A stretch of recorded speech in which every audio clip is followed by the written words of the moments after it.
말씀을 투기하지 말지어다. 저희는 풀과 같이 속히 배임을 볼 것이며 푸른 채소같이 쇠잔할 것이니로다. 여호와를 의뢰하여 선을 행하라. 땅에 거하여 그의 성실로 식물을 삼을지어다. 또 여호와를 기뻐하라. 저가 내 마음의 소원을 이루어 주시리로다. 너희들을 여호와께 맡기라. 저를 의지하면 저가 이루시고 내 의를 빛같이 나타내시며 내 공의를 정오의 빛같이 하시리로다. 아멘.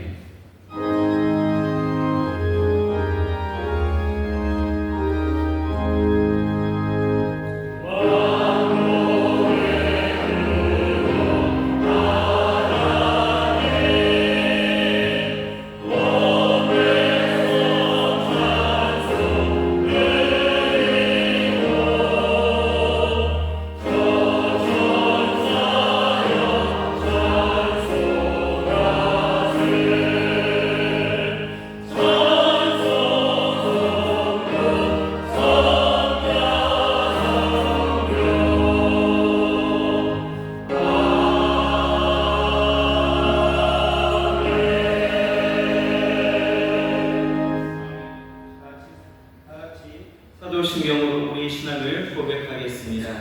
전능하사 천지를 만드신 하나님 아버지를 내가 믿사오며 그 외아들 우리 주 예수 그리스도를 믿사오니 이는 성령으로 잉태하사 동정녀 마리아에게 나시고 본디오 빌라도에게 고난을 받으사 십자가에 못 박혀 죽으시고 장사한 지 사흘 만에 죽은 자 가운데에서 다시 살아나시며 하늘에 오르사 전능하신 하나님 우편에 앉아 계시다가 저리로서 산 자와 죽은 자를 심판하러 오시리라. 성령을 믿사오며 거룩한 공예와 성도가 서로 교통하는 것과 죄를 사하여 주시는 것과 몸이 다시 사는 것과 영원히 사는 것을 믿사옵나이다. 아멘.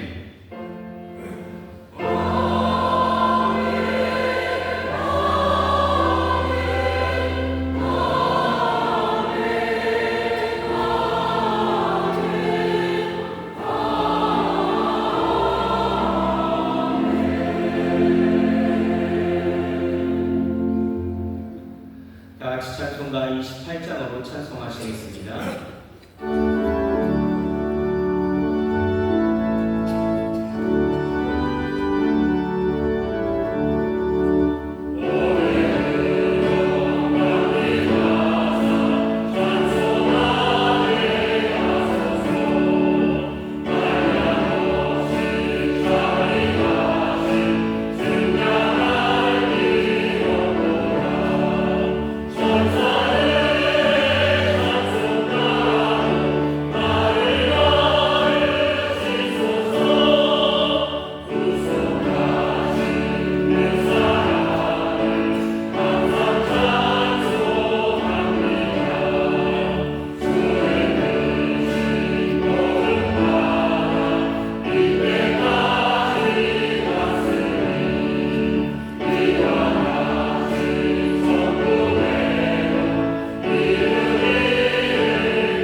지금도 살아계셔서 온 인류의 모든 역사를 주관하시는 하나님 아버지, 지난 9월 한 달 동안도 은혜 가운데 보내게 하시고 새로운 계절 10월을 시작하는 첫 성찬주일을 주님께 함께 맞이하게 하시니 감사를 드립니다. 지난 한 주간도 저희들이 삶 속에서 언제나 함께 해주시고 모든 제약된 것 중에서 구별하여 주셔서 세상 속에 물들지 않고 살게 해주신 은혜의 진심으로 감사를 드립니다.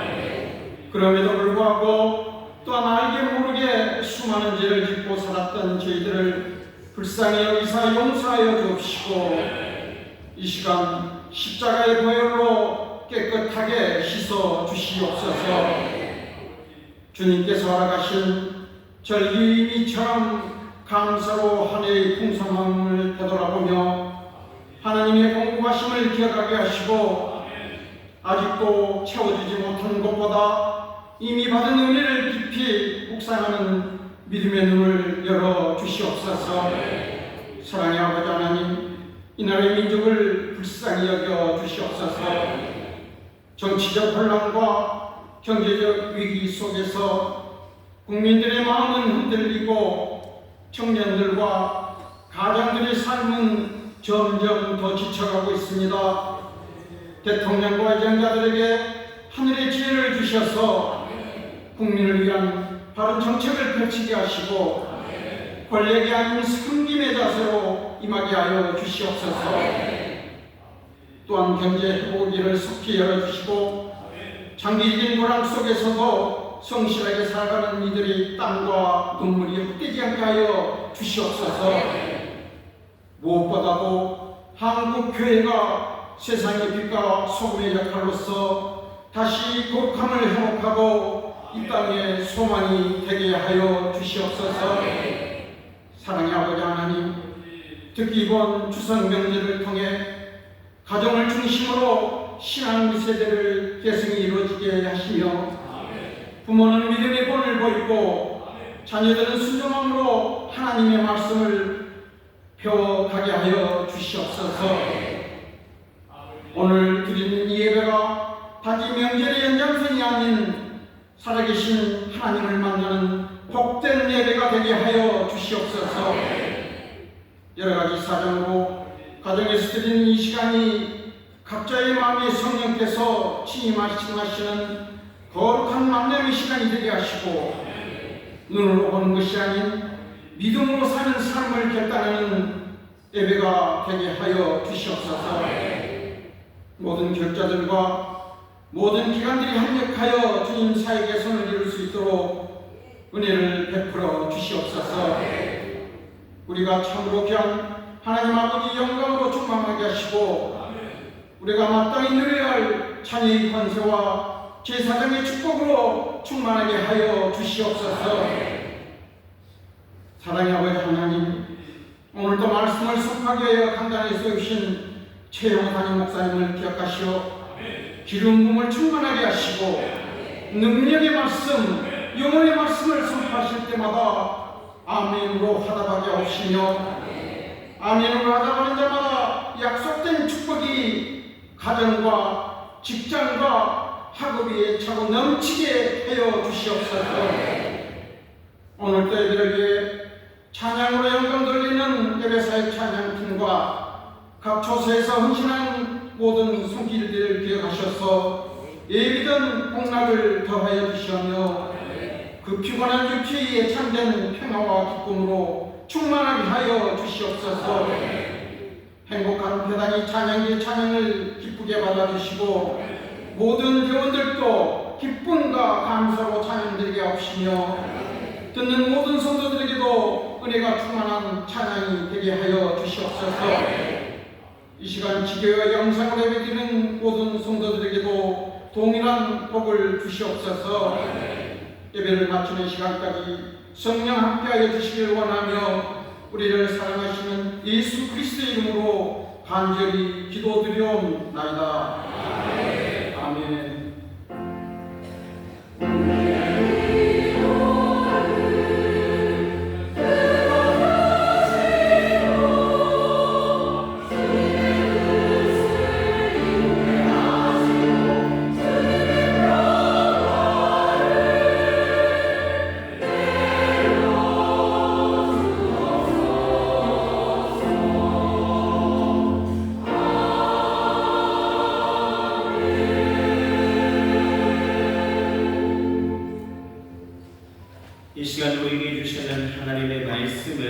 신약 성경 요한복음 19장 1절에서 16절입니다. 요한복음 19장 1절에서 16절의 말씀을 봉독하겠습니다. 이에 빌라도가 예수를 데려다가 채찍질 하더라. 군병들이 가시로 면류관을 엮어 그의 머리에 씌우고 자색옷을 입히고 앞에 와서 가로되 유대인의 왕이여 평안할지어다 하며 손바닥으로 때리더라. 빌라도가 다시 밖에 나가 말하되 보라, 이 사람을 데리고 너희에게 나오나니 이는 내가 그에게서 아무 죄도 찾지 못한 것을 너희로 알게 하려 함이로라 하더라. 이에 예수께서 다시 면류관을 쓰고 자색옷을 입고 나오시니 빌라도가 저희에게 말하되 보라, 이 사람이로다 하매 대제사장들과 하속들이 예수를 보고 소리질러 가로되 십자가에 못 박게 하소서, 십자가에 못 박게 하소서 하는지라. 빌라도가 가로되 너희가 친히 데려다가 십자가에 못 박으라. 나는 그에게서 죄를 찾지 못하노라. 유대인들이 대답하되 우리에게 법이 있으니 그 법대로 하면 저가 당연히 죽을 것은 저가 자기를 하나님 아들이라 함이니이다. 빌라도가 이 말을 듣고 더욱 두려워하여 다시 관정에 들어가서 예수께 말하되 너는 어디로 서냐 하되 예수께서 대답하여 주지 아니하시는지라. 빌라도가 가로되 내게 말하지 아니하느냐? 내가 너를 놓을 권세도 있고 십자가에 못 박을 권세도 있는 줄 알지 못하느냐? 예수께서 대답하시되 위에서 주지 아니하셨다면 나를 해할 권세가 없었으리니 그러므로 나를 내게 넘겨준 자의 죄는 더 크니라 하시니 이러함으로 빌라도가 예수를 놓으려고 힘썼으나 유대인들이 소리질러 가로되 이 사람을 놓으면 가이사의 충신이 아니니이다. 무릇 자기를 왕이라 하는 자는 가이사를 반역하는 것이니이다. 빌라도가 이 말을 듣고 예수를 끌고 나와서 박석 히브리발로 가바다이란 곳에서 재판석에 앉았더라. 이날은 유월절의 예비일이요 때는 제6시라. 빌라도가 유대인들에게 이르되 보라, 너희 왕이로다. 저희가 소리 지르되 없이하소서, 없이하소서, 저를 십자가에 못 박게 하소서.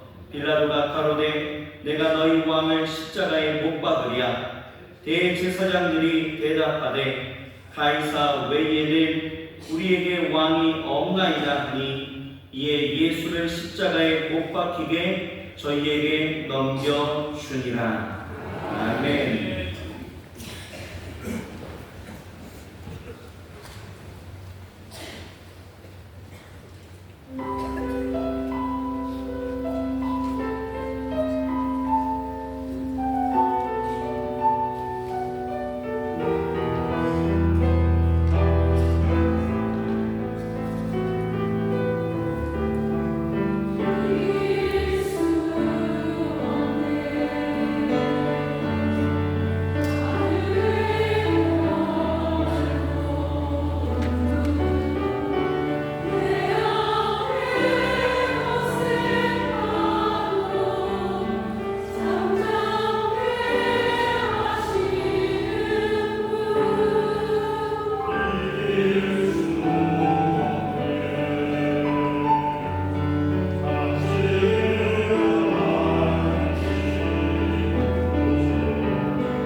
주님과 함께 하시는 줄 믿습니다. 저희 계신 분들에게 서로 믿음으로 동의해 주셔. 주님 우리와 함께 하십니다. 주님 우리와 함께 하십니다. 아멘. 감사합니다. 감사합니다. 오늘 10월 첫 주 성찬의 귀한 은혜를 함께 누리는 날이기도 하고요. 또 내일이 추석 명절입니다. 아마 고향으로 가신 분들도 계실 거고 또 고향 찾아 이리로 오신 분들도 있을 겁니다. 우리가 추석 명절 기쁨으로 또 하나님 앞에 감사함으로 기도하고 또 특별히 가족들, 친지들 함께 모이는 시간이기 때문에 다른 어느 때보다도 더 많이 가족들을 생각하는 시간입니다. 오늘 이 드려지는 예배가 주님 주시는 기쁨과 은혜 가득하고 또 우리 사랑하는 이웃들, 사랑하는 친지들, 사랑하는 마음으로 또 기도하는 가운데 하나님의 귀한 복을 누리는 복된 시간이 될 줄 믿습니다. 이것뿐만 아니라 여러 곳에 함께 예배합니다. 반갑게 인사하겠습니다. 인천 순복음 검단하모니께 박수입니다. 국대하모니께 박수합니다. 인천하모니께, 행복하모니께, 인천에서 함께 예배하는 모든 분들 하나님의 너무 쉽게 믿습니다. 감사합니다. 오늘 이 시간에 말씀 듣기 전에 함께 통성으로 기도할 텐데요. 추석 명절입니다. 우리 가족들 위해서 기도해 주시오. 특별히 어려움 당하고 있는 이들 위해서 기도해 주십시오. 여기서 봤는데 대한민국에서 지금 가장 힘든 사람들이 그럴 리가 없고 또 그래서는 안 되는데 20, 30대 젊은이들이 가장 힘들답니다. 여러 가지 지표가 그렇대요. 그러니 우리가 늘 우리 자녀들을 위해서 또 우리 젊은이들을 위해서 기도하지만 특별히 2025년 이 추석 명절에 정말로 이 시대 가장 힘든 세대들을 위해서 기도해 주시기를 바랍니다. 또 기도할 것은 세대에 힘든 것만 있는 건 아니고 우리는 뭐 숫자가 아니라 구체적으로 아프고 힘든 우리 형제 자매들을 압니다. 하나씩 주님 앞에 다 이끌어 오시고요. 기도로 이끌어 오시고 또는 이 시간 함께 기도할 때 주께서 정말로 사랑으로 힘들고 어려운 이들을 도우시고 또 기쁨과 감사가 넘치게 하실 줄 믿습니다. 우리 젊은 세대들을 위해서 축복하며 기도하시고요. 우리 사랑하는 가족들 여러 가지 어려움 가운데 주님 도와주시기를 주님 주시는 복이 가득하기를 우리 축복하며 기도할 때 주께서 또 그 긍휼하심으로 능력으로 우리 가운데 역사하실 줄 믿습니다. 주여 세 번 부르고 함께 통성으로 기도합니다. 주여 주여 주여 아버지 하나님 감사합니다. 추석 명절 아버지 하나님 기쁘고 밝은 날입니다. 아버지 하나님 하나님의 빛이 아버지의 생명의 빛이 비춰지게 됩니다. 아버지 하나님 어둠 가운데 있는 자들이 일어서는 아버지 하나님께 감사를 소망하고 있습니다. 아버지 복된 길을 아버지 복된 가운데 되게 하여 주옵소서. 아버지 하나님 생명의 빛을 세우시고 내의 빛을 세우시고 주여 말씀의 빛을 세우시사 아버지 하나님 아버지 하나님 함께 춤추며 일어서는 아버지 하나님 아버지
아버지 하나님 감사합니다. 형제가 앞에 동거하며 어찌 선하고 아름다운 거 말씀하시는데 아버지 하나님 이 귀한 명절 하나님 보시기에 기뻐하시며 또 하나님의 은혜가 넘치는 명절 될 줄 믿사오니 주여 역사하여 주시옵소서. 아버지 하나님 이 나라 이 민족 가운데 아버지 우리 젊은 세대가 가장 힘들답니다. 주님 소망으로 채워지고 아버지여 주가 주시는 활기로 가득하기를 원하오니 성령의 바람으로 일으켜 세우시며 주의 말씀에 빛을 비추시사 아버지 하나님 주저앉아 있는 세대가 아니라 기쁨으로 주 앞에 달려나오는 복된 세대 되도록 성령님 역사하여 주시옵소서. 아버지여 하늘의 위로가 임하게 하여 주옵시며 하나님 안에서 새 꿈을 꾸는 세대가 되게 하여 주옵시고 아버지 하나님 성령의 놀라우신 능력이 강권적으로 역사하여 주시사 하나님 앞에 기쁨으로 달려가는 우리 젊은 세대들이 되게 하여 주시옵소서. 아버지 하나님 이번 추석 명절 사랑하는 형제 자매들을 위하여 기도합니다. 우리가 형제 자매를 돌보는 자들로 부르심 받은 것 믿사오니 아버지 어려운 때 손 내밀어 붙잡게 하여 주옵시고 아버지 하나님 우리에게 지혜를 주시사 위로하는 입술들이 되게 하여 주옵시며 아버지 하나님 평강을 나누는 하나님의 사람들 될 수 있도록 이 추석 명절을 하나님의 은혜로 가득하게 채워 주시옵소서. 주님 앞에 감사함으로 나왔습니다. 아버지 하나님 성찬의 복된 날입니다. 우리 사랑하는 모든 성도들 다시 한번 생명의 떡을 먹고 아버지 언약의 잔을 마셔 아버지 하나님 세상 아버지가 이루시는 놀라운 새 나라 아버지 하나님 새 꿈을 꾸는 시간이 되게 하여 주옵시고 다시 한번 하나님의 말씀의 능력으로 일어서는 우리 모든 성도들 되게 하여 주옵소서. 감사드리며 예수님 이름으로 축복하며 기도하옵나이다. 아멘. 자, 여기 계신 분들에게 기적이 일어납니다. 기적이 일어납니다. 아멘. 하나님 우리 사랑하는 이들에게 복을 주시고 또 우리로 하여금 형제를 돌보라고 말씀하셨으니 또 그 일 감당하기를 소망하는 이들 하나님께서 능력을 더하시고 또 은혜를 더하셔서 넉넉하게 그 일 행할 수 있게 하실 줄 믿습니다. 형제를 돌보는 자들 형제를 돌보며 주님 앞에 함께하는 그 시간이 선하고 아름다운 시간입니다. 하나님 우리를 그렇게 부르셨고 이번 명절이 그 은혜를 확인하는 시간 또 그 은혜가 더 풍성한 기적의 명절이 될 줄 믿습니다. 오늘 우리에게 주시는 말씀은 요한복음 19장 1절부터 16절까지 말씀이고 설교의 제목은 본디오 빌라도에게 고난을 받으사라는 제목으로 말씀을 나눌 겁니다. 사도신경을 우리가 함께 고백할 때 나는 믿습니다 하고 고백을 하죠. 쭉 고백하면 하나님이 나와요. 그 다음에 예수 그리스도가 나옵니다. 예수 그리스도 하나님의 유일하신 아들이시고요. 그리고 우리의 주님이신 그분은 성령으로 잉태하사 동정녀 마리아에게서 나셨어요. 그렇게 이 땅에 오셨습니다. 그 다음에 나오는 말이 우리가 고백하는 게 본디오 빌라도에게 고난을 받으사라고 고백을 합니다. 이 고백이 조금 이상해요. 뭐가 이상하냐면 먼저는 아주 굉장히 갑작스럽습니다. 동정녀 마리아에게 나셨어요. 그리고 그 다음에 아름다운 이야기들이 참 많습니다. 예수님이 어떻게 가르치셨고 예수님이 어떻게 사람들을 고치셨고 얼마나 사람들을 용서하셨고 그 아름다운 이야기가 참 많은데요. 그 이야기는 몽땅 다 사라져버리고 갑작스럽게 바로 동정녀 마리아에게 나시더니 다음 장면은 빌라도라는 로마의 총독 그 앞에 법정에 선 모습으로 그냥 우리에게 다가옵니다. 이건 깜짝 놀라워요. 이거 왜 이러지? 뭔가 아름다운 이야기도 많고 예수님에게 대해서 우리가 고백할 것도 많은데 예수 그리스도는 얼마나 사랑스러우신지 얼마나 아름다우신지 우리가 고백할 게 많은데 그냥 우리의 사도신경은 바로 이 빌라도 앞으로 우리를 이끌어 가 버립니다. 게다가 또 이상한 건 여기 본디오 빌라도라는 사실은 성경에 나오는 인물이긴 하지만 우리가 생각할 때는 없어도 될 것 같고요. 그리고 별로 그렇게 알고 싶지 않은 그 이름이 여기 나옵니다. 동정녀 마리아라는 이름 그리고 본디오 빌라도라는 이름 그 고유명사 두 개가 사도신경에 들어가 있습니다. 2000년이 되도록 교회가 세상에 있는 모든 교회들이 이 사도신경을 하는데요. 그때마다 나오는 이름이 마리아 그리고 본디오 빌라도입니다. 이 이름이 나온다는 것도 이상해요. 왜 갑자기 본디오 빌라도? 마리아는 좀 그래도 이해가 되는데 본디오 빌라도는 무엇 때문에 여기 이 이름을 이렇게 넣었을까? 우리는 의문에 빠집니다. 본디오 빌라도에게서 고난을 받았다라는 그 고백을 우리가 설명하기 위해서 보통은 예수님의 고난의 의미, 예수님이 어떤 고난을 받으셨고 이 고난이 어쩌면 우리의 모든 고난을 다 대신 짊어지려는 그래서 예수님이 그 고난을 온전히 받으심으로 우리가 받아야 되는 고난을 이제 주님이 다 감당하셨다는 그 의미로 우리가 이해를 하고요. 또 그것 때문에 감격하고 또 그 말씀 따라 살려고 다짐하기도 합니다. 오늘 이 시간에는 어쩌면 그런 거기보다는 조금 달리 생각을 해보고 싶어요. 왜 갑자기 본디오 빌라도라는 이름을 여기에다가 그렇게 놨을까? 예수님을 핍박하고 죽음으로 몰아간 사람이 본디오 빌라도만은 아닙니다.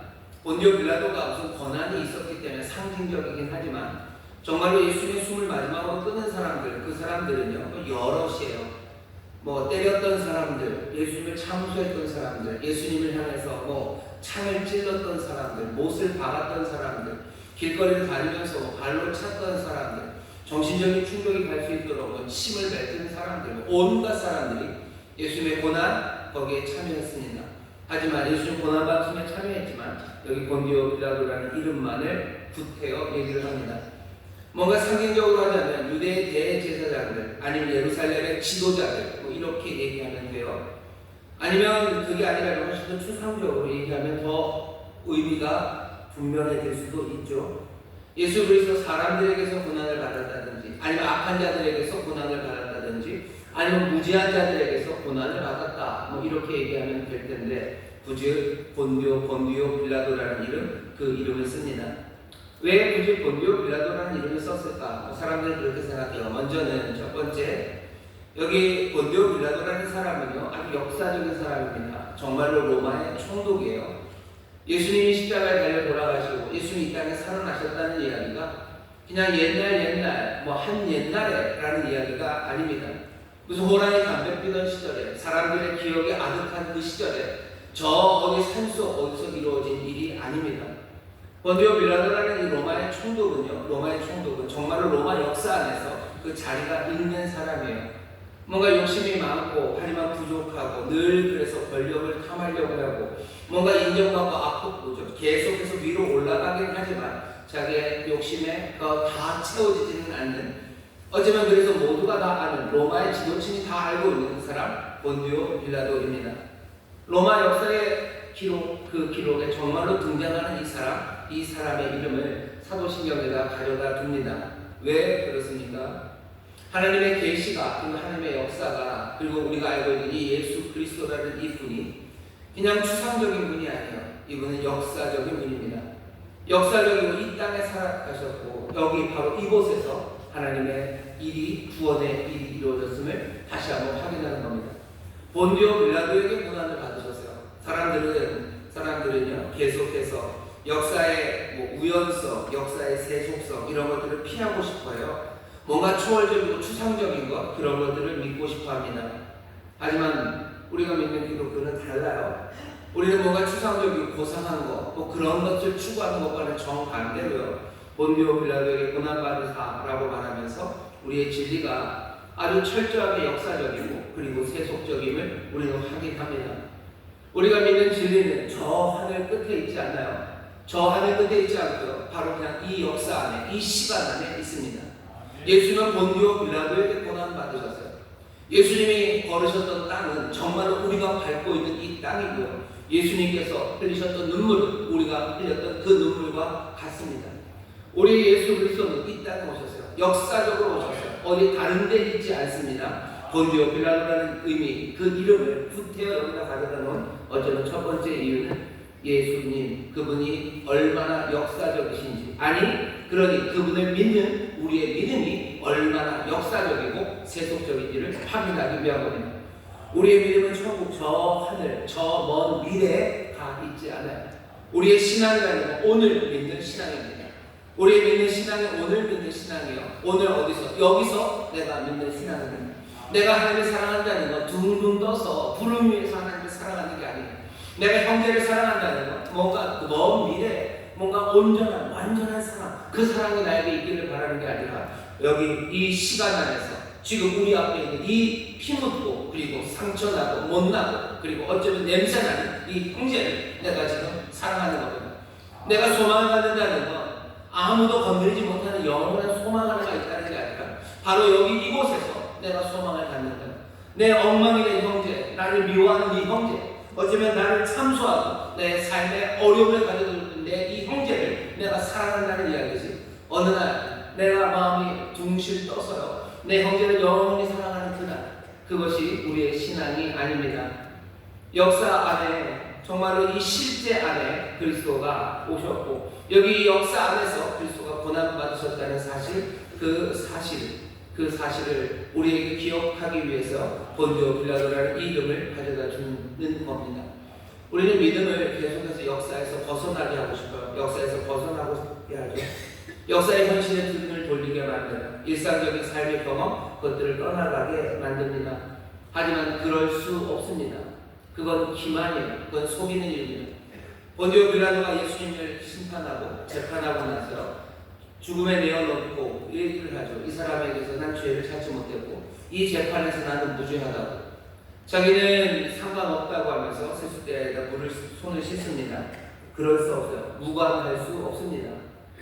예수님이 이 땅에서 고난받으셨어요. 본디오 빌라도에게서 고난받으셨어요. 그러니 우리의 신앙이 뭔가 역사적이고 실제적으로 떠나려는 그 생각들 버리셔야 돼요.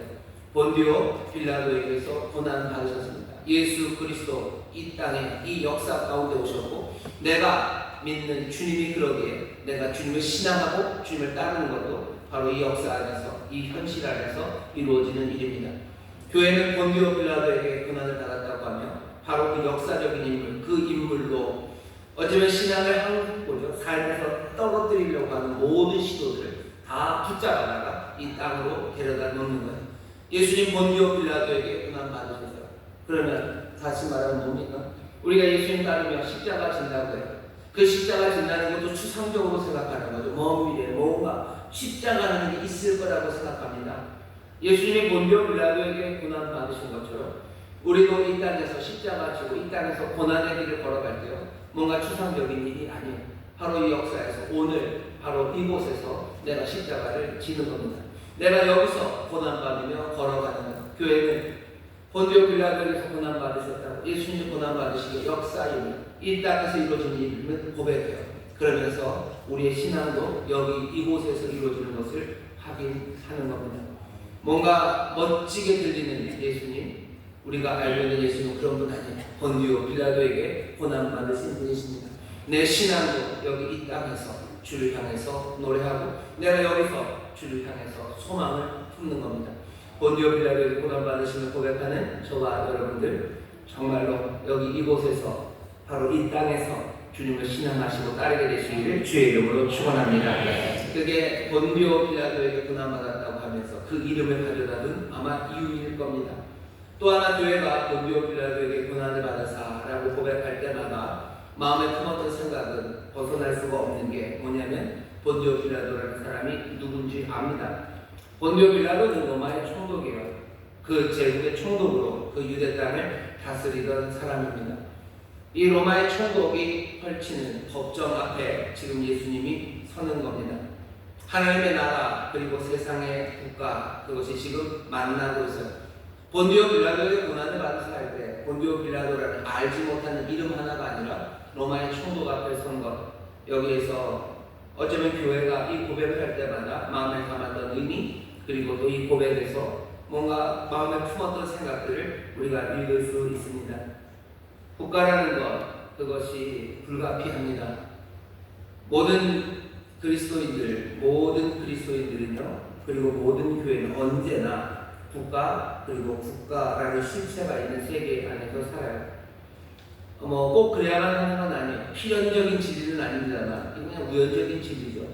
2000년 동안 교회는 어떤 교회라도 다 세상, 국가, 그것과 관계를 가지고 삽니다. 빌라도 지금 이 국가라는 권력, 그 권력을 제대로 사용하지 못해요. 불의하게 사용해요. 뭔가 제대로 된 판단을 했을 때 예수님이 십자가에 달려 돌아가셔야 될 이유가 없어요.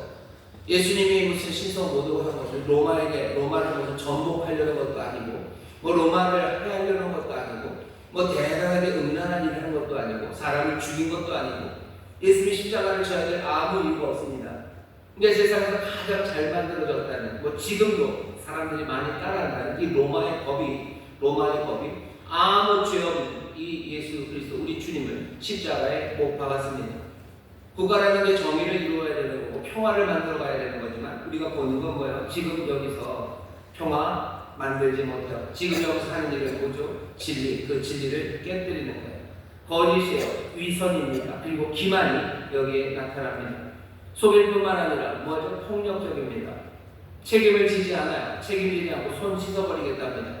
지금 여기 본디오 빌라도를 통해서 보여지는 이 모습은요, 국가, 힘, 제국이라는 게 얼마나 엉망이 될 수 있는지, 얼마나 타락할 위험이 있는지 그것들을 우리에게 분명하게 보여줍니다.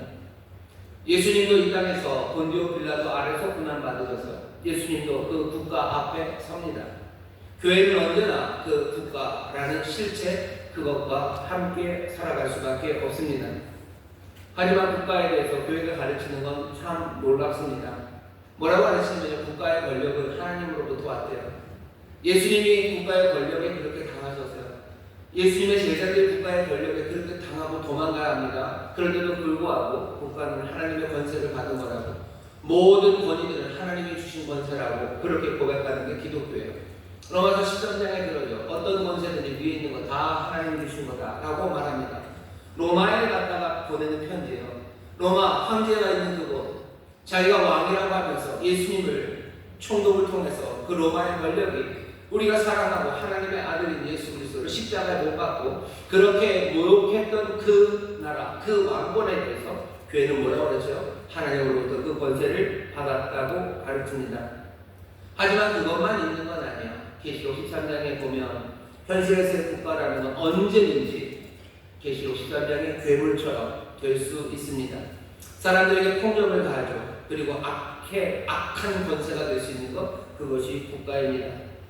기독교만큼 국가 권력을 존중하고 또 국가 권력을 높게 평가하는 종교, 그런 철학은 별로 없어요. 교회는, 기독교는요, 국가 권력, 모든 권력이 하나님으로부터 왔대요. 우리 그렇게 믿습니다. 하지만 우리는 또 그리스도인입니다. 하나님의 나라를 살아가는 사람입니다. 그러니 역사 속에 있는 어떤 특정한 국가, 아니면 어떤 특정한 정치인들, 그 사람들 이상화하거나 절대화할 수 없는 사람들이 우리들입니다. 국가는 존중받아야 돼요. 하지만 그 어떤 것도 가장 이상적이거나 절대적이지 않습니다. 대한민국도 마찬가지예요. 대한민국의 대통령이 지금 있습니다. 대한민국의 정권이라는 게 있어요. 하지만 이 정권은 하나님이 주신 겁니까? 우리는 그렇게 믿습니다. 아닌 것 같은데요. 아니요. 분명히 이렇게 얘기하셔요. 세상에 있는 모든 권세는 하나님이 주셨어요. 하지만 그것이 우리가 절대적으로 따라야 되는 겁니까? 아니요. 그렇지는 않습니다. 이 땅의 평화를 위해서 기도하고요. 그리고 그런 일을 감당할 수 있도록 이 국가가 어떤 국가가 되었든 하나님이 그 권력을 주었기에 평화와 그리고 정의를 이룰 수 있도록 우리는 기도하는 겁니다. 이 땅의 평화와 정의가 깨질 때 복음이 증거되긴 어려워요. 평화와 정의가 깨지고 질서가 어려워지면 누가 힘들어지는지 아십니까? 가난한 사람들이 어려워요. 정말로 나쁜 국가라도 어쩌다가 소발의 추잡기라듯이 약한 사람들을 도와줄 수 있어요. 하지만 질서가 없는 그런 못난 정부에서는요, 소발의 추잡기 그런 것 없습니다. 무조건 약한 사람들이 손해봅니다. 하나님은 세상의 권력, 그 권력, 이 정치의 권력을 주셨어요. 하지만 그 권력은 늘 잘못 쓰여질 수 있습니다. 권력은 하나님으로부터 나왔어요. 우리는 그렇게 믿는 사람들입니다. 이 세상의 권력을 향해서, 국가를 향해서 권력의 기원이 어딘지 계속해서 말해줘야 돼요. 권력이 해야 되는 일이 뭔지 말해줘야 됩니다. 평화 그리고 정의를 이루는 그 일을 하는 것이 국가가 하는 일이고, 국가의 권력, 그것은 하나님으로부터 왔음을 교회는 말해야 합니다. 그것을 증거해야 될 일이 우리에게 달려있고 또 우리는 그 일을 해야 되는 사람들입니다. 본디오 빌라도에게서 고난을 받을까요? 그 일이 쉬운 일은 아닙니다. 예수님 본디오 빌라도에게서 고난을 받아요. 세상의 권력, 그것과 맞서게 됩니다.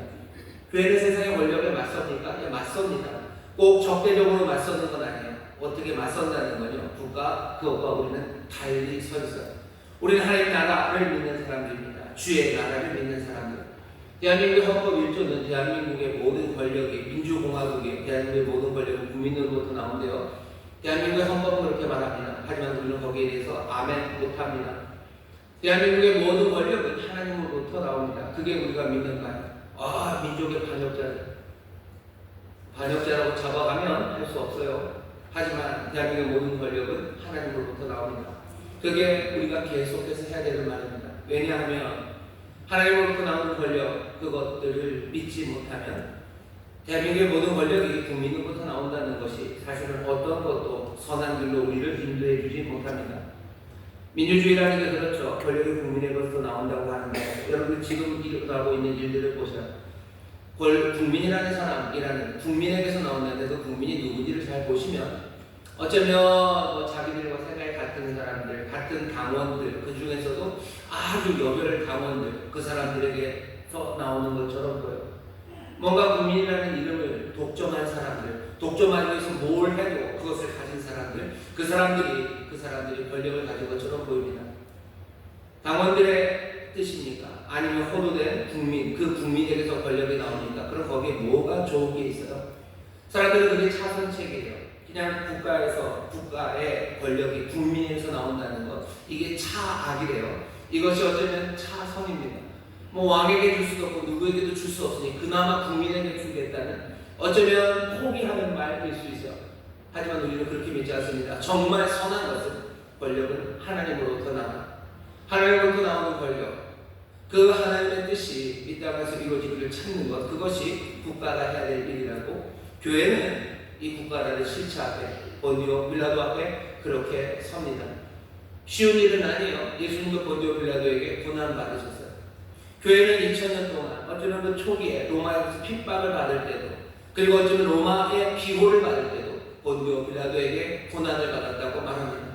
핍박 가운데도 말이에요. 교회에 로마가 친해졌을 때도 본디오 빌라도는 로마의 충독의 이름을 부르며 본디오 빌라도에게 고난을 받으셨다.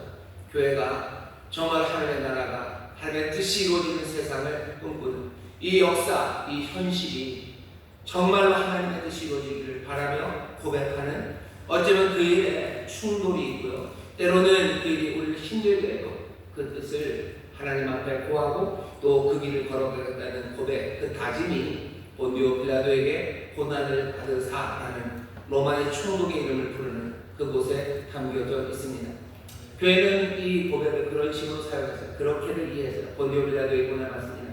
역사 안에 바로 여기에 하나님 임하셨고 우리의 신앙이 이루어지는 것도 바로 여기고, 여기에서 살아가는 그동안에는 국가라는 것, 그 앞에서도 여러 가지 핍박이 있을 때나 아니면 교회를 우호적일 때나 교회는요 정말로 다른 세력으로 하나님의 나라를 소망하는 이들로 이 땅에 서 있는 것, 그것이 우리의 고백에 담겨져 있는 겁니다.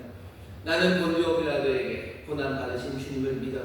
그러니 우리도 혹시라도 지금 정치적으로 굉장히 어려운 상황이고요, 양극단으로 갈라졌어요. 점점점 심화되는 이 세상에 우리가 어떤 정당이나 어떤 국가나 어떤 지도자를 절대화하려는 그런 어리석음에서 벗어나야 합니다. 대한민국의 모든 권력을 우리는 뭐라고 고백해요? 하나님으로부터 나옵니다. 이 땅은 하나님의 뜻이 이루어지는 곳입니다. 하나님의 뜻 앞에 겸손하게 무릎 꿇고 그 길을 찾는 것, 그것이 유익하고 선한 길입니다. 사랑으로 이 일을 합니다. 누구를 죽이고 누구를 미워하기 위해서가 아니에요. 그것이 선한 것이고 그것이 이 땅에 하나님의 은혜가 임하는 길이기에 정말로 이 나라, 이 민족을 사랑하는 우리는 이 땅이 주의 권세, 정말로 주님이 이 땅의 주인이심을 고백하고 또 그 고백에 합당하게 살아가야 할 줄 믿습니다. 본디오 빌라도에게 고난을 받으심을 우리는 믿어요. 자, 본디오 빌라도라는 이름으로 그 국가를, 역사를 이야기하는데 그것만 이야기합니까? 아니요, 그러진 않아요. 우리는 본디오 빌라도라는 이름만 아는 건 아닙니다. 이 사람이 로마의 총독이라는 걸 아는 것만 아니에요. 오늘 우리가 요한복음 읽은 것처럼 본디오 빌라도 아래서 예수님이 어떤 일을 당했는지 우리가 압니다. 본디오 빌라도 아래서 고난받으면서 무슨 일을 당하십니까? 본디오 빌라도가 무슨 일을 하나 보셔요. 이 사람이 하는 일은요, 뭐라고 얘기해야 되냐면 좋게 말하면 아이러니입니다. 그냥 그대로 말하면 이 사람은 지금 막장 드라마를 찍고 있어요. 본디오 빌라도가 하는 일을 잘 보시면요, 어쩌면 본디오 빌라도만이 아니라 인류 전체가 이 대표적인 이름, 이 본디오 빌라도라는 이 사람 이름 아래서 인류가, 그리고 뭔가 삶을 열심히 살려고 하고 뭔가 이 땅에서 살아갔던 사람들이 예수 그리스도를 향해서 어떻게 대했는지 그 모습이 보입니다. 본디오 빌라도에게 예수님이 끌려오셨을 때 본디오 빌라도가 물어요. 진리가 뭐냐고 묻습니다. 진리이신 예수 그리스도, 예수님 뭐예요? 내가 곧 길이요 진리요 생명이시네요. 그 빛이, 영원한 빛이, 영원한 말씀이, 그 진리가 빌라도 앞에 지금 서 있어요. 빌라도가 해야 되는 말은 여기 진리가 왔다고 말해야 돼요. 근데 뭐라고 묻습니까? 진리신 예수님을 앞에다 두고 진리가 뭐냐고. 진리가 뭐냐고. 요한복음 18장 38절에서 진리가 뭡니까? 진리가 뭐니? 뭐 건방지게 물어봤겠죠. 진리를 앞에다 두고 진리를 물어요. 이건 아이러니죠. 하늘과 땅에 있는 모든 권세를 가지신 분이십니다. 온 세상을 만드신 분이셔. 온 세상의 권세를 다 가지신 분 앞에서 빌라도는 뭐라고 합니까?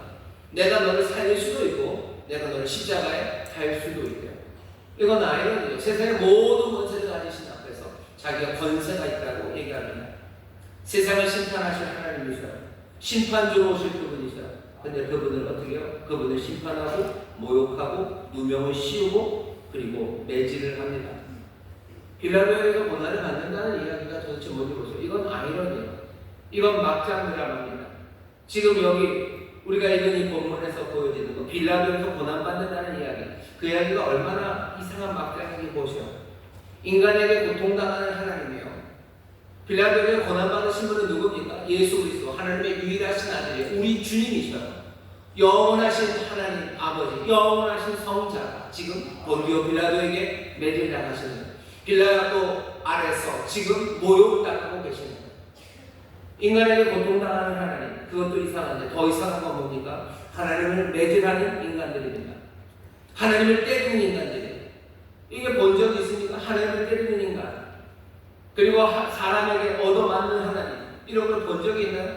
우리는 근데 그걸 지금 고백하는 거예요. 우리는 지금 본디오 빌라도에게 고난을 받는데 그냥 그런 일이 있었다는 게 아니라 잘 생각해 보세요. 우리가 고백하는 하나님, 한 하나님, 온 세상을 만드신 전능하신 하나님, 그 성부의 성자, 영원하신 유일하신 아들, 우리 주님이 성령으로 인하여 동정녀에게 나시더니 여기 지금 빌라도에게 고난을 받으시는 거예요. 여기 사람에게 얻어맞는 하나님이 있어요. 여기 하나님을 때리는 인간이 있어요. 이게 지금 우리가 고백하는 겁니다. 세상이 그렇다는 거죠.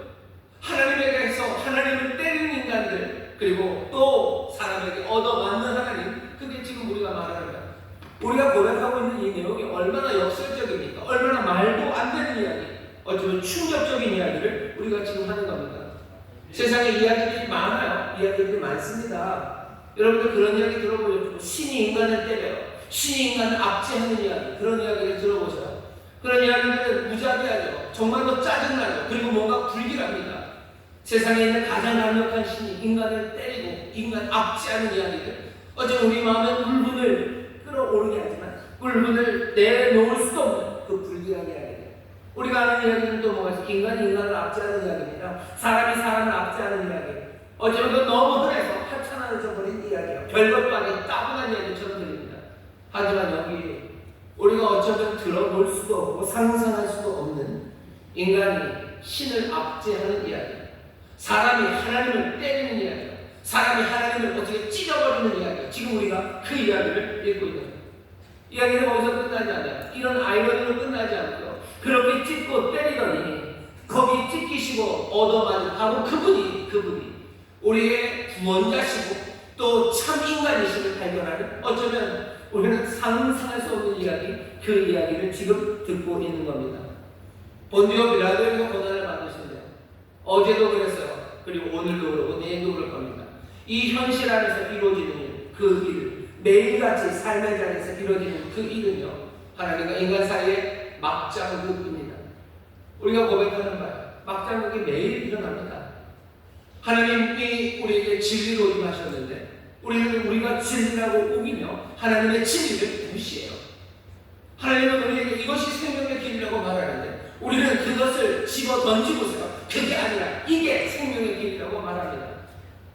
막장극이죠. 아이러니죠. 진리를 앞에 두고 진리가 뭐냐고 물어요. 우리가 그것이 모든 권세를 가진 신이 앞에 내가 당신을 죽일 수도 있고 살릴 수도 있다고 우리가 그렇게 우깁니다. 내가 예수님 안 믿어도 되는 거죠. 내가 예수님 안 믿으면 되는 거, 내가 안 믿고 말지 라고 말해요. 그게 얼마나 막장입니까? 하나님을 때리는 인간이요, 인간에게 맞는 하나님이요, 그게 지금 이 땅에서 이루어지고 있는 일들입니다. 본디오 빌라도에서 고난을 받아요. 역사라고 그랬죠. 어쩌면 국가가 그 일을 하죠. 하나님이 말씀하신 진리, 그것과 전혀 상관없는 일을 하면서 자기에게 권세가 있다고 합니다. 이거 뭐예요? 막장입니다. 막장을 살아가고 있는 거예요. 이 막장의 삶은 개인의 삶에서 이루어지고 있어요. 어쩌면 국가 권력에서 이루어지고 있어요. 아니 인류 역사 전체에서 길 속에서 이 막장이 이루어지고 있는 거예요. 빛이 오시는데 당연히 어두운 그 빛을 받아야 될 것 같지만 아니에요. 자신의 악함은 그 빛을 미워합니다. 그럴 수 없다고 얘기해요. 자기들이 더 잘났죠. 하나님의 말씀이 선포되는데 거기에 겸손하게 무릎 꿇는 거 아니에요. 내가 더 잘났어요. 내가 더 잘나고 내가 판단하는 거라고 말하는 거, 그건 얼마나 큰 막장입니까? 그리고 그 일을 하나님은 당하고 계시는 거예요. 인간을 얻어맞는 하나님을 때리는 인간, 우리는 지금 그 이야기를 듣고 있고요. 우리는 그것을 고백해요. 예수 그리스도는 본디오 빌라도에게 고난을 받으세요. 그 아래서 지금 고난받고 계십니다. 하나님은 이스라엘을 해방하십니다. 사람들을 풀어주려고 하셔요. 근데 여기 이 6월절 이날에 사람이 하나님을 어떻게요? 묶어놓고 있습니다. 하나님은 진리이신데 사람들은 그것을 무지로 대요. 하나님은 겸손하신데 우리는 오히려 교만하게 그렇게 하나님을 대합니다. 예수님은 제자들을 발을 씻기 위해서 정말로 겸손과 순종으로 세숫대야를 드셨어요. 빌라도의 세숫대야는 뭡니까? 자기 손을 씻는 거예요. 제자 손 씻지 않습니다. 자기 손을 씻으면서 뭐냐? 나는 무죄라고. 부정이 그리고 모든 기만을 보여요. 하나님의 놀라우신 은혜가 이 땅에 임하여 우리가 살고 이 세상에 살아가는 것만 사람들은 말도 안 되는 것으로 하나님을 대합니다. 자신을 조건 없이 우리에게 내어주시는 그 전능하신 사랑, 그 사랑마저요. 여기 빌라도는 뭐야? 그걸 정치적으로만 해석할 뿐이에요. 사랑이 비틀어지기 시작하고 하나님의 은혜가 모욕당하는 것. 본디오 빌라도 아래서 예수님 고난 받으셨다. 우리가 이 고백을 하면서 고백하는 건 뭐죠? 여기 이곳에서 이 아이러니가, 이 막장이 날마다 일어나고 있다는 걸 우리가 고백하는 겁니다. 본디오 빌라도에게서 고난 받으셨다. 구체적으로 어떤 겁니까? 마리아는 순종, 하지만 여기 빌라도는 그런 말도 안 되는 일들로 하나님의 앞에 막장으로 고난을 주고 있어요. 빌라도에게서 고난, 빌라도가 직접 한 건 아닙니다. 라틴을 보면요, 서브 필라토스. 그래서 뭐냐면 그 빌라도 아래에서 고난 받으셨어요. 빌라도가 직접 때린 건 아니죠. 여기 빌라도 아래 여러 사람들이 연관됩니다. 우리가 이런 본문을 보셔요. 여기 지금 어떤 막장들이 벌어지고 있는지 보셔요. 아이러니, 막장들의 구체적인 모습은 이렇게 옵니다. 1절에서부터 읽어보면 이에 빌라도가 예수를 데려다가 칙칙질하더라. 군병들이 가시로 면류관을 엮어 그의 머리에 씌우고 자색옷을 입히고 앞에 와서 가로되 유대인의 왕이 평안할지어다 하며 손바닥으로 때리더라.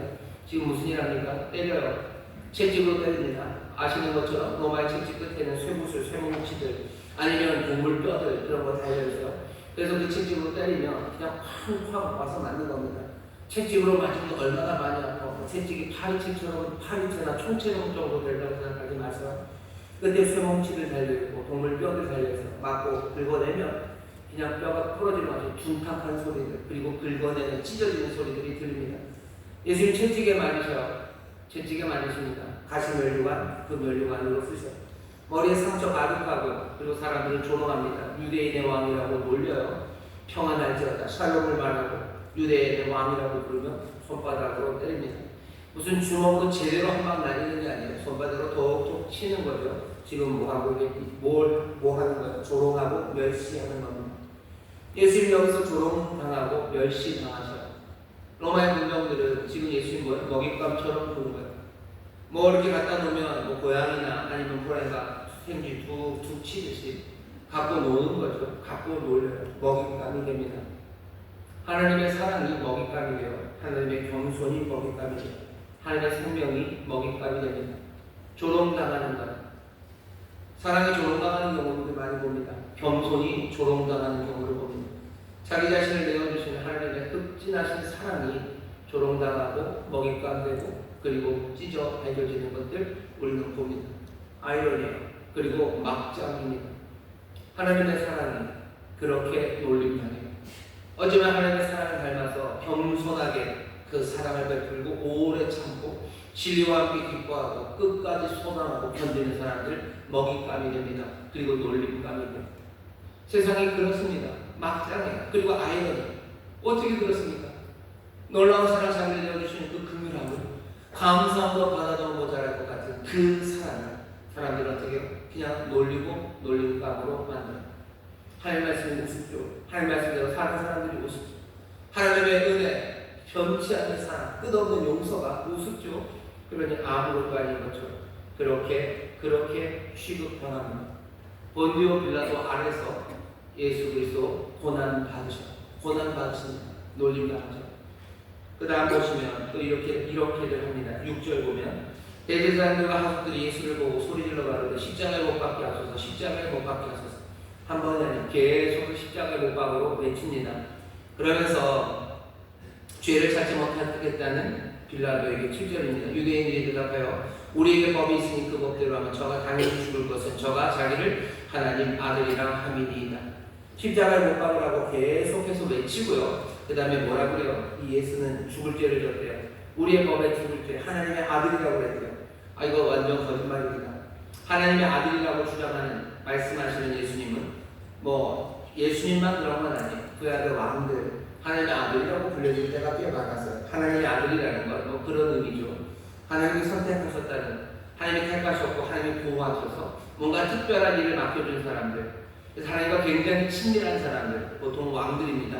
하나님의 아들이라고들 얘기를 했어요. 사람들이 하나님의 아들이라고 불렀고 스스로도 하나님의 아들이라고 자칭할 때도 있었어요. 하지만 그런 사람들을 신성모독으로 죽여야 된다고 하지는 않습니다.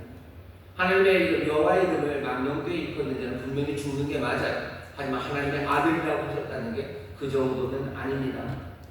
그런데 이 사람들이 뭐라고 하는 거예요? 죽여야 된다는 거죠. 죽여야 된다고 십자가에 못 박으라고, 예수님 싫다고. 그러니 뭐하니까 아무 말이나 가져다 쓰기 시작합니다. 우기는 거예요. 그리고 아무 말이나 가져다 놓는 거예요. 그냥 예수님이 싫어요. 예수님이 왜 싫은지에 대해서 아무 말이나 합니다. 하나님이 우리를 사랑하신다, 하나님이 우리에게 용서하신다, 거기에 대해서 그냥 말도 안 되는 이야기를 그냥 다 가져다 붙여요. 왜? 그냥 싫은 거예요. 빛이 싫은 거예요. 어떻게 우리를 사랑하시고 우리에게 다가오시는 일을 우리는 그렇게 싫어합니까? 그냥 그게 아이러니죠. 그게 역설이죠. 우리가 사실은 지저분하고 우리가 미움받아야 되는데 어쩜 미움받을 수밖에 없는 일을, 아니 미움받아 마땅한 일을 향하여 손을 펼치고 오는 그분을 향해서 우리가 밉다고 하고 우리가 밀어내는 거예요. 말이 안 되죠. 하지만 이 말이 안 되는 역설, 이 막장이 내 개인의 삶에서 이루어집니다. 그리고 이 사회에서 이루어집니다.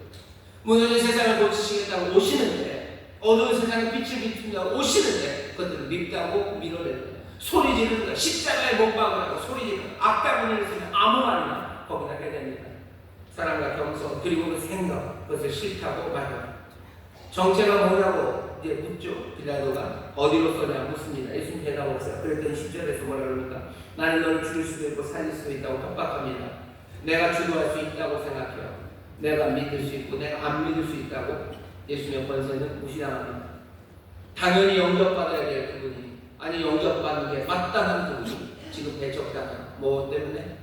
우리는 밀어낼 권리가 있대. 예수를 죽일 권리가 우리에게 있다고, 그 권세가 있다고 사람들은 생각합니다. 예수를 버릴 수 있는 거죠 라고 생각해요. 안 믿어도 된다고 생각해요. 그게 예수님이 본디오 빌라도 아래서 고난받는 방식입니다. 사람들이 외치죠. 15절 없이 하소서 두 번이나 말합니다. 저를 십자가에 못 박으소서. 가이사 외에는 우리에게 왕이 없다는 유다의 대제사장들이 하는 이야기. 어떻게 이런 말을 합니까? 어떻게 유다의 대제사장들이 가이사 외에는 우리에게 왕이 없다고 말합니까? 어떻게 이렇게 말합니까? 오직 여호와만이 우리 왕이라고 고백했던 사람들. 근데 가이사만 우리의 왕이라는 말을 합니다. 자기 부인이요, 정말로 모순이요, 그냥 엉망이 되고 엉터리가 되어서 망하고 살아가기 시작합니다. 그게 예수 그리스도, 이 땅에 오신 하나님의 아들, 그 놀라우신 사랑을 사람들이 대하는 방식입니다. 예수님 고난 받으셔. 그렇게 고난 받으십니다. 도대체 왜 이렇게 말도 안 되는 일들을 사람들이 합니까? 이유는 하나, 아니 어쩌면 두 개입니다. 아무 생각이 없기 때문에. 아무 생각 없이 뭘 따라갑니까? 자기의 이익을 따라갑니다. 오늘 본문으로 빌라도는 빌라도대로 자기 이익을 따라갑니다. 가이사의 친구가 되어야 돼요. 가이사의 충신이 되어야 돼요. 그래야 내가 내 자리를 안정적으로 지킬 수 있어요. 유다의 사람들에게 뭔가 인기 있는 총독이 되어야 돼요. 그게 내게 유익이 돼요. 유다의 지도자들은 왜 그렇습니까? 자기들의 이익을 침범받았어요. 자기들의 권위가 도전받았어요. 자기들이 모욕받았다고 생각합니다. 그러니 자기들의 자리를 지키기 위해서 자기들의 권위와 그리고 부유와 그리고 모든 명예를 지키기 위해서 여기 예수를 그렇게 말도 안 되는 방식으로 몰아붙이고 그렇게 상하게 합니다. 동기가 뭡니까? 이 막장극을 벌이는 이유가 뭡니까? 자기 이익 때문에 아무 생각 없이 자기 이익을 따라 사람들이 움직입니다. 우리는 예수 그리스도가 본디오 빌라도에게 고난받으심을 믿습니다. 어쩌면 지금도 아무 생각 없이 자기 이익을 따르는 사람들, 그 사람이 말도 안 되는 막장, 정말 하나님을 때리는 인간으로 그렇게 살아갑니다. 그게 이 고백이 우리에게 주는 어쩌면 통렬한 교훈입니다. 본디오 빌라도에게 고난받아 세상의 드럼을 우리는 믿어요. 아니 어쩌면 조심해야 됩니다. 우리도 이 사람들처럼 본디오 빌라도 아래서 아무 생각 없이 내 이익을 따르며 예수님을 모욕하고 예수님은 아무것도 아닌 양 그렇게 먹잇감처럼 취급하는 사람들일 수 있습니다. 이 고백은 여기서 끝은 아니에요. 본디오 빌라도에게 고난을 받으신 이분은 예수 그리스도십니다. 여전히 앞에 있는 말이 중요해요. 우리는 믿어 예수 그리스도 하나님의 외아들 우리 주님. 본디오 빌라도에게 고난 받으셨지만 여전히 우리 주님이죠. 주님 무기력하지 않으십니다. 고난 받으시니 무기력하십니까? 오늘 우리가 읽은 본문 5절에 보면 가시면류관 쓰시고 그리고 자색 옷을 입고 나오시는 모습이 나옵니다. 5절 제가 읽겠습니다. 이 예수께서 가시면류관을 쓰고 자색 옷을 입고 나오시니 여기만 읽어보면요. 가시면류관이 좀 무섭긴 하지만 자색 옷을 입고 나오시니 그러면 무슨 패션 모델이 런웨이라고 그러죠.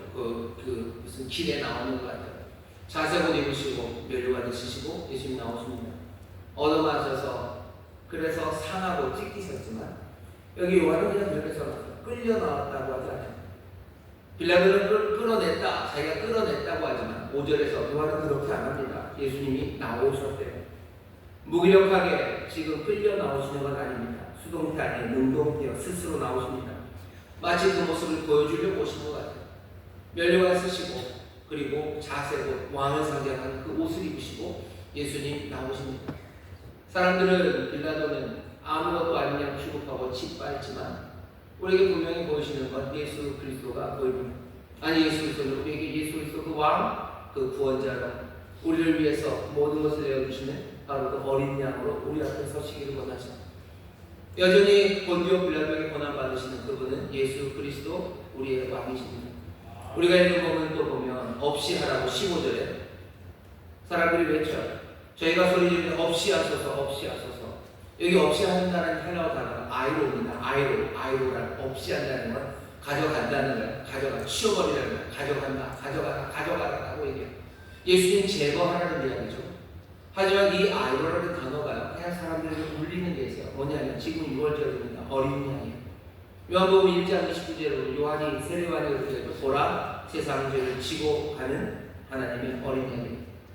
여기 세상 죄를 지고 간다 할 때 그때도 쓰여진 동사가 아이로입니다. 세상 죄를 아이로 지고 가는 어린 양이에요. 사람들은 뭐라고요? 아이로 없이 하라고 제거하라고 했죠. 세상은 제거하라고 예수님이 좀 고난을 받아야고 핍박하고 죽이려 하지만 지금 요한은 뭐라고요? 이건 아이로 세상은 죄를 지고 가는 세상은 예수님 없애려고 합니다. 하지만 하나님은 뭘 없애려고 해요? 죄를 없애려고 하시는 거예요. 여기 하나님의 놀라운 일은 하나님의 역사는 여기 빌라도에서 고난 받으면서도 그 일을 이루셔. 예수님 그런 분이십니다. 하나님의 아들이셔. 우리의 왕이셔. 우리의 구원자셔. 어린 양이셔. 세상 모든 죄를 지고 가셨다고. 세상은 우리가 그렇게 하더라도 주는 그 일을 행하셔. 우리가 주를 때로는 무시하고 어쩌면 본디오 빌라도 아래서 우리도 주님을 핍박하는 어쩌면 주님을 무시하는 어거지 부리는 말도 안 되는 모순과 그리고 막장 드라마로 살아갔던 시간들이 우리에게 순간순간 있었을지 몰라요. 하지만 주는 여전히 그리스도십니다. 예수 그리스도 무기력하지 않으셔. 여전히 우리 앞에 그렇게 상처받으셨어도 왕으로 나오셔. 사람들은 없앨 것 같지만 아닙니다. 주께서는 여전히 우리의 죄를 없애며 우리 앞에 서십니다. 이 빌라도의 재판 앞에 빌라도가 하는 말들은 보라라는 말이에요. 5절 14절에서 이 사람을 보내줘 너희 왕을 보라고 빌라도가 보라고 그래요. 그리고 우리가 또 압니다. 앞에 세례요한이 보라 세상 죄를 지고 가는 하나님의 어린 양입니다. 오늘 우리가 봅니다. 본디오 빌라도에서 고난받은 예수 그리스도를 봐요. 하지만 여전히 구원자로 하나님의 뜻을 이루며 우리 앞에 서시는 주님을 봅니다. 오늘 여기 떡과 그리고 잔이 있습니다. 찢기신 살 그리고 흘리신 피예요. 본디오 빌라도에서 고난을 받으사라고 했던 그 말에 본디오 빌라도 아래 어쩌면 우리도 있었는지 모릅니다.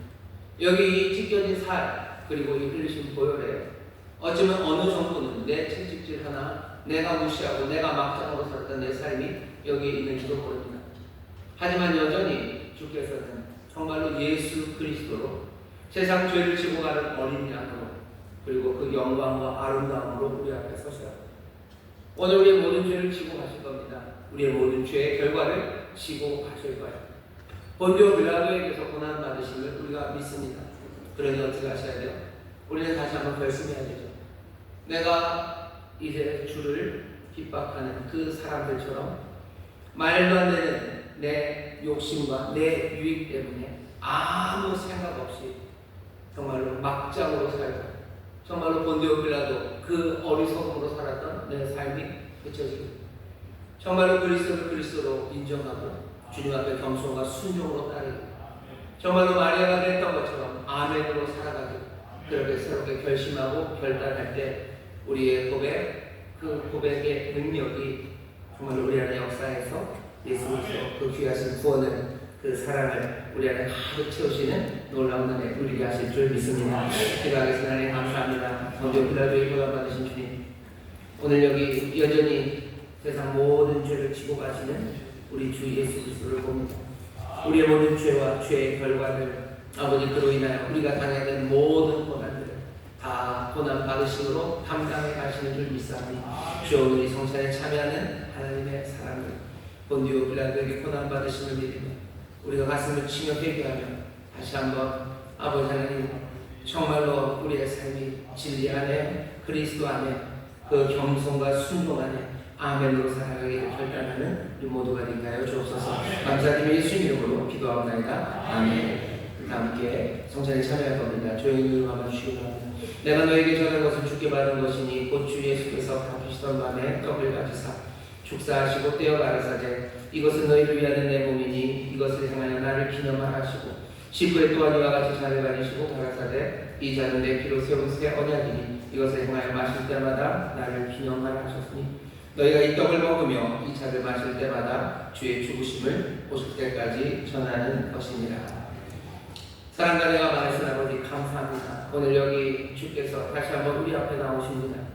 찢기신 살, 흘리신 보혈, 아버지 하나님 그 귀한 능력, 여전히 우리 모든 죄와 죄의 결과를 감당하시며 우리를 사랑하시며 우리에게 오시오니 주여 겸손으로 아멘으로 영접하게 하여 주옵소서.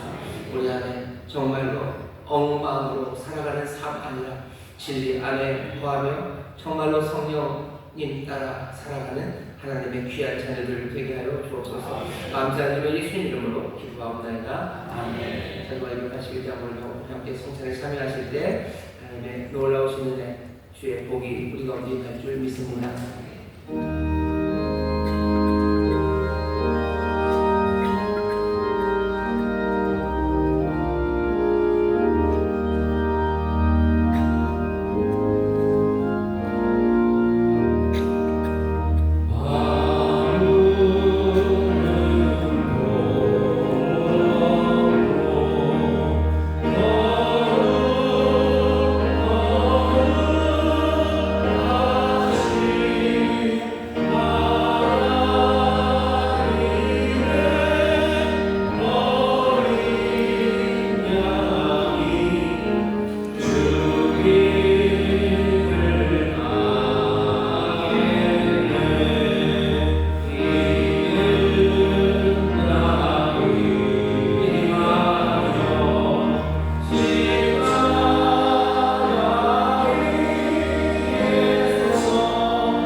지키시고 또 흘리셨지만 어떻게 지키시고 또 피 흘리셨는지 우리가 압니다.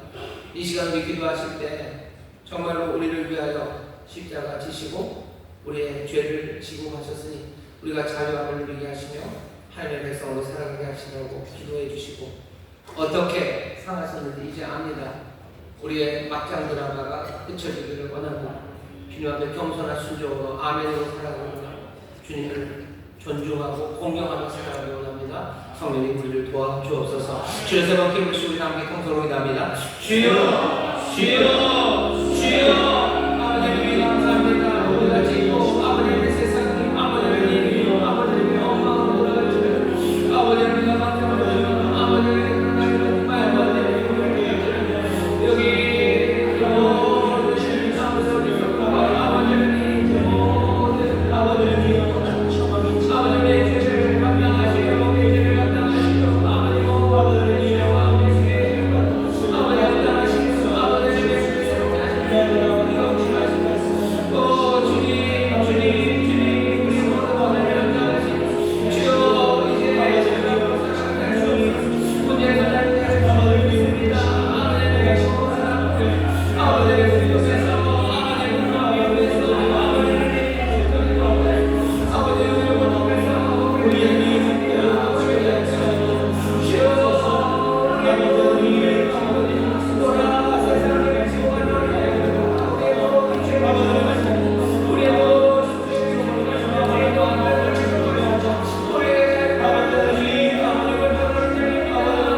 그 놀라우신 약속으로 나오시며 아름다움으로 나오시니 오늘 우리가 주님을 배웠습니다. 우리의 모든 죄의 결과를 다 지고 가셨으니 이제 우리가 정말로 주가 주시는 자유와 해방을 누리는 줄 믿습니다. 질병에서 자유하시는 줄 믿습니다. 죄와 사망에서 자유하시는 줄 믿습니다. 분노와 미움에서 자유하시는 줄 믿습니다. 어둠에서 자유하시는 줄 믿습니다. 주여, 오늘 우리가 말씀을 통하여 주께서 고난 당하신 것이 우리를 위하여, 하지만 또 주님 고난 당하신 것 우리들 때문임을 다시 한번 보게 하시오니 주여, 우리가 결단합니다. 우리의 삶의 막장 드라마가 이제 끝나게 하여 주옵시고 온전히 주님 앞에 순종하며 주를 사랑하며 아멘으로 살아가게 하여 주시옵소서.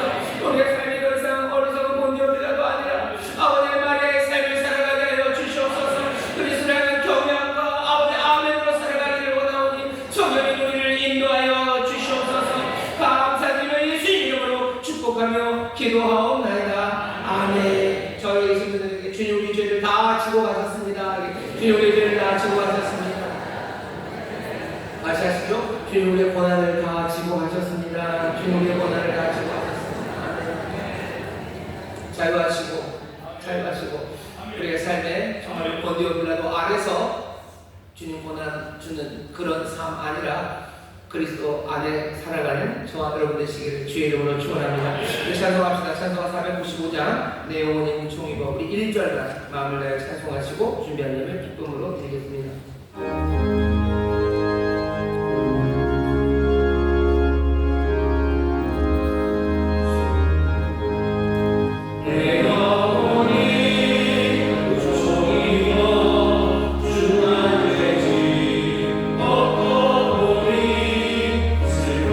My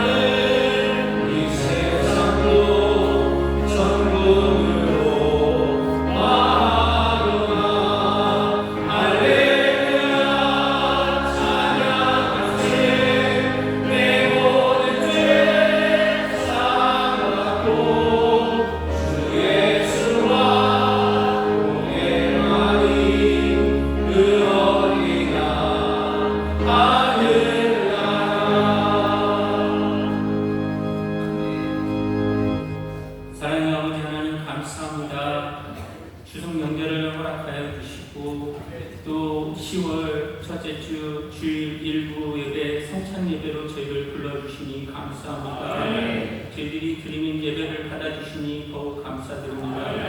단위에 세우신 최영호 담임 목사님 통하여서 본디오 빌라도에게 고난을 받으사 말씀을 통하여서 더욱 은혜 주시니 감사합니다. 이 말씀 통하여서 이 말씀 되새기며 날마다 승리하는 삶을 살 수 있도록 주님 성령의 충만함을 주시옵소서. 이 시간 정성껏 준비한 예물을 주님 전에 드리기 원합니다. 기쁨과 감사를 드릴 수 있도록 허락하여 주시옵소서. 감사드리오며 사랑 많으신 예수님 이름으로 기도드렸습니다.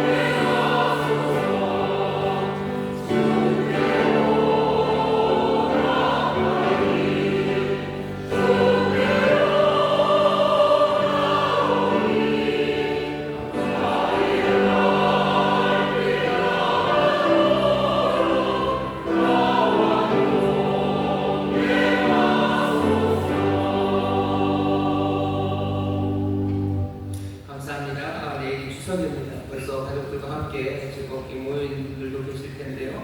다시 한번 가족들 모여서 하나님 앞에 감사하고 예배하시고요.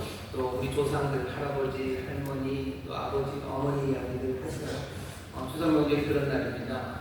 우리 하나님 섬기는 사람 아닙니까? 하나님 섬기고 하나님 섬기며 예배하시고 또 우리의 삶에 정말로 희생하시고 또 뿌리가 되시고 또 우리의 삶을 든든하게 또 위로하고 또 힘이 되는 귀한 선물로 주신 우리 부모님들, 할아버지, 할머님들 이야기하시고 또 그 안에서 가족들 화목하게 얘기하시고 또 격려하시고 위로하시고 또 주의 말씀이 풍성한 그런 추석 될 수 있도록 성령의 도우심으로 여러분들 그 복을 누리게 되시기를 바랍니다.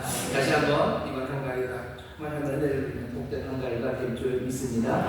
좌우에 계신 분들에게 추석 명절 행복하세요. 서로 인사해 주셔서 행복하십시오. 한가위 명절 잘 되십시오. 감사합니다. 나머지 광고는 주보를 참고해 주셨으면 좋겠고요. 다음 주일서부터 예비구역장 훈련이 있습니다. 여러분들 특별히 예비구역장 되시는 분들 주변에 계실 거예요. 많이들 격려해 주시고 위에서 기도해 주시면 감사하겠습니다. 교회 주보 보시면 여러 광고 있고 모집 광고 있습니다. 여러분들 주님의 부르심이라고 생각하시고요. 또 헌신하는 일에 달려 나오시고 열심히 말씀 배우시고 또 서로 격려하면서 하나하나 변화하는 그런 삶, 주 안에서 승리하는 우리 모든 성도들 될 줄 믿습니다. 하나님께서 특별히 이 추석 명절에 우리 믿음의 가정마다 복을 넘치게 하실 줄 믿습니다. 응원하겠습니다. 하나님 감사합니다. 주 앞에 나의 견인을 정성을 다해 준비하는 힘을 드리니 주여 받으시고 주의 나라와 영광을 위하여 사용하여 주옵소서. 아버지여 물질의 풍성함을 주시기를 기도합니다. 아버지는 시험거리가 되고 아버지는 넘어지는 이유가 아니라 정말로 성실과 정직으로 일하는 가운데 하나님 풍성한 열매로 은혜를 베풀고 구워주고 나눠주고 하나님의 자녀들의 삶을 살아가게 하여 주옵소서. 우리 아버지 추석 명절 많이 외로운 이들에게 하나님의 위로와 평강이 임하게 하여 주옵시고 아버지 추석 명절 하나님 앞에 감사하고 기뻐하는 가운데 또 힘들고 어려운 이들을 돌아보는 우리 모든 성도들 복된 발걸음이 되게 하여 주옵소서. 감사드리며 예수님 이름으로 축복하며 기도하옵나이다. 아멘.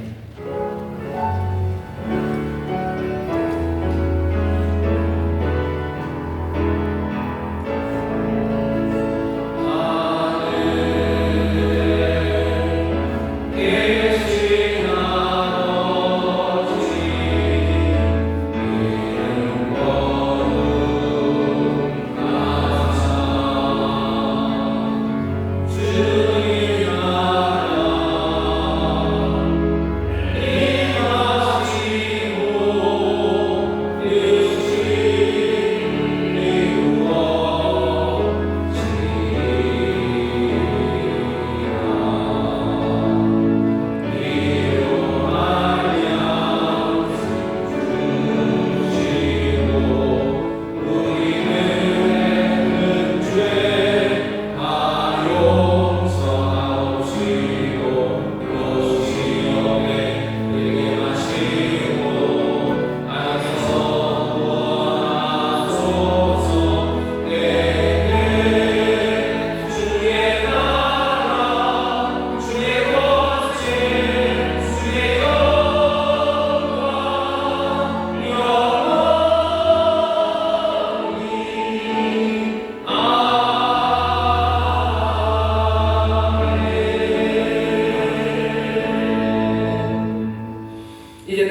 오늘 함께 예배하고 이제 세상으로 나가는 하나님의 귀한 자녀들 위해 그들의 사랑하는 가정, 구역, 일터, 주가 핏값으로 사신 이 귀한 교회, 또한 주님 긍휼히 여기시는 이 나라 이 민족 위해 이제로부터 영원토록 함께 하시기를 간절히 축원하옵나이다. 아멘.